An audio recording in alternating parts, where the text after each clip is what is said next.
अगर आप लोग इस वीडियो तक पहुंच गए हो तो या तो आप लोग यूपी पुलिस कांस्टेबल की भर्ती में सेलेक्ट होना चाहते हो, या हो सकता है यूपी पुलिस कांस्टेबल की पिछली वैकेंसी में आप लोग फेल हो चुके हो। मैं इस वीडियो में आप लोगों को कोई झूठा मोटिवेशन या कोई झूठी खबर नहीं देने वाला हूं। मैं आप लोगों को केवल वो सच बताने वाला हूं जिस सच को जीते हुए, जिस सच को मानते हुए हजारों बच्चे सेलेक्ट होते हैं, और उसी सच को झुटलाते हुए लाखों बच्चे फेल हो जाते हैं। क्योंकि आप भी जानते हो केवल 90% बच्चे हैं जिनका सिलेक्शन हो पाता है। वीडियो के अंत तक जो भी बातें अगर मैं बता रहा हूं, एक भी बात आप लोगों ने मिस कर दी तो आप लोग समझ लेना कि आप लोग अपने सिलेक्शन के खुद दुश्मन बन चुके हो। हर बार लाखों बच्चे फॉर्म भरते हैं मगर सेलेक्ट कितने होते हो? कुछ हजार बच्चे। कारण क्या है इस चीज का? आप लोग लेट तैयारी शुरू करते हो, आप लोग वैकेंसी का वेट करते रहते हो, एग्जाम को हल्के में लेने लग जाते हो, और फिजिकल को कुछ समझते ही नहीं कि जब एग्जाम क्लियर हो जाएगा तो फिजिकल की तैयारी कर लेंगे। और सबसे बड़ा कारण होता है कि आप लोग उस स्ट्रेटजी को अपनाते हो जो भीड़ अपना रही है। अगर आप लोगों को सिलेक्शन चाहिए तो आपको वो स्ट्रेटजी अपनानी पड़ेगी जो सिस्टम को तोड़ सके। जहां भीड़ जा रही होती है वहां सिलेक्शन नहीं होते हैं। भीड़ अकेली अपनी पर्सनल स्ट्रेटजी बनाने से होते हैं। अगर पहली बार में सिलेक्शन चाहिए तो आप लोगों को इस पूरे एग्जाम के प्रोसेस को समझना पड़ेगा। पूरे एग्जाम का प्रोसेस होता क्या है? आप लोगों का सबसे पहले रिटन एग्जाम करवाया जाता है जो आप लोगों के दिमाग की परीक्षा लेता है। दूसरा, आप लोगों से फिजिकल एग्जाम करवाया जाता है जो आप लोगों की हिम्मत की परीक्षा लेता है। तीसरा, आप लोगों का मेडिकल होता है जो आप लोगों के डिसिप्लिन की परीक्षा लेता है। वो बच्चा जो सिर्फ रिटन पर ध्यान देता है वो हमेशा आधे रास्ते से बाहर हो जाता है। आप लोगों को तीनों स्टेप पर ध्यान देना पड़ेगा। अब बात करें अगर रिटन एग्जाम की, तो बच्चे खुद ही ऐसी गलती कर लेते हैं जिसमें उससे बाहर हो जाते हैं। क्यों? क्योंकि बच्चे बोलते हैं जी सब पढ़ेंगे सब पढ़ेंगे सब पढ़ेंगे। नहीं, आप लोगों को केवल उतना ही पढ़ना है जितना यूपी पुलिस के एग्जाम का ऑफिशियल सिलेबस है। लास्ट ईयर के पेपर्स को देख के जो सिलेबस से सबसे ज्यादा क्वेश्चन पूछे जा रहे हैं वो आप लोगों को पढ़ना है। सब कुछ नहीं पढ़ना है। यूपी पुलिस में सब कुछ नहीं पूछा जाता है। हर एक सब्जेक्ट की स्ट्रेटजी आप लोगों को बनानी पड़ती है। जीके की स्ट्रेटजी अलग होती है। जीके के अंदर आप लोगों से सबसे ज्यादा यूपी जीके, स्टैटिक जीके और पॉलिटी से क्वेश्चन पूछे जाते हैं। तो जहां से सबसे ज्यादा क्वेश्चन पूछे जा रहे हैं आप लोग उसको पढ़ो। रीजनिंग की स्ट्रेटजी अलग होती है। रीजनिंग आप लोगों से एक्यूरेसी और स्पीड मांगती है क्योंकि आप लोगों के एग्जाम में सबसे ज्यादा क्वेश्चन, लगभग 55 क्वेश्चन रीजनिंग से पूछे जाते हैं। मैथ की स्ट्रेटजी एकदम अलग होती है क्योंकि मैथ बेसिक कॉन्सेप्ट समझने के साथ साथ आप लोगों से प्रैक्टिस मांगता है। मैथ का बेसिक कॉन्सेप्ट समझना है, प्रैक्टिस भी करनी है। हिंदी की स्ट्रेटजी अलग है। हिंदी का स्कोर अच्छा है। हिंदी का डेली एक प्रैक्टिस सेट आप लोगों को सिलेबस फिनिश करने के साथ साथ लगाना है। ये नहीं कि आप सिलेबस फिनिश कर लेंगे तभी आप लोग प्रैक्टिस सेट लगाएंगे। आप सिलेबस फिनिश करने के साथ साथ प्रैक्टिस सेट लगाओ हिंदी का, जिससे आप लोगों को आपकी ग्रोथ के बारे में पता चलता रहे। अगर आप लोग डेली क्लासेस से अलग 3 घंटे अकेले बैठ के भी आप लोग पढ़ लिए तो टॉपर आप होंगे, इस चीज की गारंटी है। अब बात करते हैं उस स्टेज की जहां पर अच्छे अच्छे टॉपरों के आंसू निकलते हुए देखे हैं। जब आप लोग फिजिकल में फेल होते हैं तो वहां पर आप लोगों की आंसर की काम नहीं आती है। अब रिटन एग्जाम की मेरिट में कितने भी टॉप पर रहे हो, अगर आप फिजिकल में फेल हो जाते हो तो आपको बाहर कर दिया जाता है।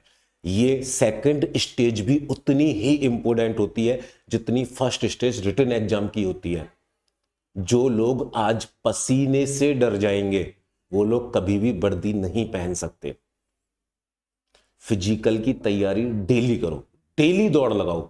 मौसम क्या है, किस तरीके का है, कोई फर्क नहीं पड़ता। आप डाबर वाले रोड पे दौड़ रहे हो या आप गांव के चक्रोट पे दौड़ रहे हो, कोई फर्क नहीं पड़ता।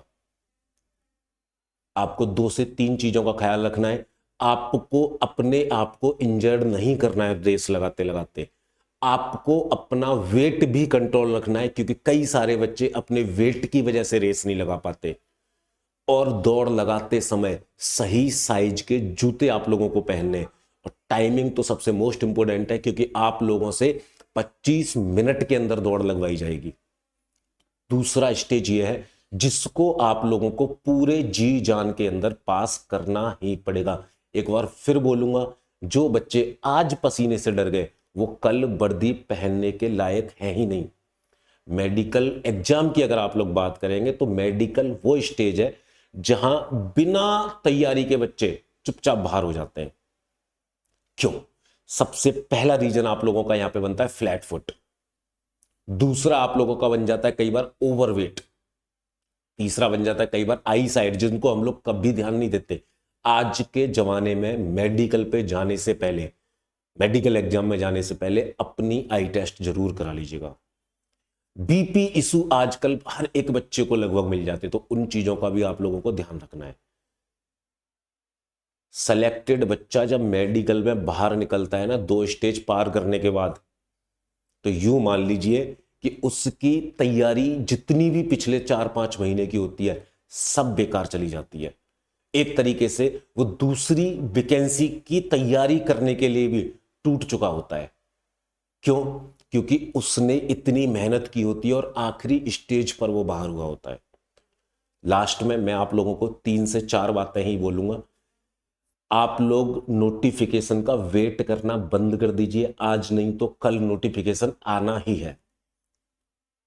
दूसरा पॉइंट, फिजिकल की तैयारी बाद में करेंगे, इस बात को दिमाग से निकाल दो। रिटन एग्जाम के साथ साथ फिजिकल की तैयारी भी करते रहो। चौथा, एक दिन पढ़ाई कर लो 2 दिन गायब हो जाओ, इस वाली चीज को छोड़ दो। पढ़ाई चाहे 1 घंटे कम करो, बट पढ़ाई को रेगुलर करो। चौथा, ओवर कॉन्फिडेंस आप लोगों को नहीं होना चाहिए कि ये वाला टॉपिक, ये वाला चैप्टर, ये वाला सब्जेक्ट तो मेरे को आता है, इसमें से मैं ये कर दूंगा। ओवर कॉन्फिडेंस से आप लोगों को बचना है। पांचवा, डिसिप्लिन तब तक नहीं होगा तब तक सिलेक्शन नहीं हो सकता। डिसिप्लिन पढ़ाई का, इस समय रेस लगाता हूं, इस समय पढ़ाई करता हूं, इस समय क्लास करता हूं, हर एक चीज का डिसिप्लिन आप लोगों को रखना पड़ेगा। छठवा, आपको सोशल मीडिया त्यागना पड़ेगा। आपको सोशल मीडिया से दूरी बनानी पड़ेगी। अगर आप ये 5-6 काम नहीं कर सकते तो आप लोग कभी भी यूपी पुलिस कांस्टेबल में सेलेक्ट नहीं हो पाओगे। बाकी लास्ट में मैं आप लोगों को एक बात बताना चाहूंगा कि एग्जाम विधि ने यूपी पुलिस कांस्टेबल के रिटन एग्जाम की तैयारी के लिए गारंटी बैच लॉन्च किया है, जिस बैच को एग्जाम विधि ऐप डाउनलोड करके आप लोग ज्वाइन कर सकते हैं केवल और केवल 299 रुपए के अंदर। इस बैच के थ्रू अगर आप लोगों का सिलेक्शन नहीं होता है तो आप लोगों आगे आने वाली जितनी भी परीक्षाएं देंगे, हर एक परीक्षा के लिए एग्जाम विधि आप लोगों को फ्री ऑफ कॉस्ट पढ़ाएगा।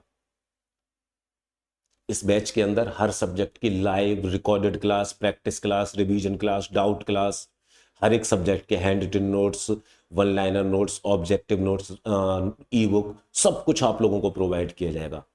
इस बैच के अंदर डीपीपी आप लोगों को प्रोवाइड की जाएंगी, डेली प्रैक्टिस पेपर। इसके अंदर यूपी पुलिस कांस्टेबल के पिछले वर्षों में आए हुए जो क्वेश्चन है वो प्रैक्टिस के लिए आप लोगों को प्रोवाइड करवाए जाएंगे। आप लोगों को टेस्ट सीरीज क्यूज के फॉर्मेट में subject wise, topic wise, type wise तीनों तरीके से प्रोवाइड करवाई जाएगी। तो इस मोटिवेशन के साथ में अपनी तैयारी पे लग जाओ, एग्जाम विधि ऐप डाउनलोड करो और यूपी पुलिस कांस्टेबल का गारंटी बैच ज्वाइन करो केवल 299 रुपए के अंदर। और इसमें अगर थोड़ी सी बात दिमाग में आई हो तो एक कूपन कोड आप लोगों को देता हूं, जिसके अंदर आप लोग इस बैच में 50% तक का डिस्काउंट पा सकते हैं। अगर बैच परचेज करते समय आप लोग AJ10 का इस्तेमाल करते हैं, AJ10 कूपन कोड का इस्तेमाल करते हैं, तो इस बैच पर आप लोगों को 50% तक का ऑफ मिल जाएगा। बैच परचेज करते समय आप लोग AJ10 कूपन कोड का इस्तेमाल करिएगा। और जाते जाते इस वीडियो को लाइक करना और चैनल को सब्सक्राइब करना मत भूलना। जय हिंद, जय भारत।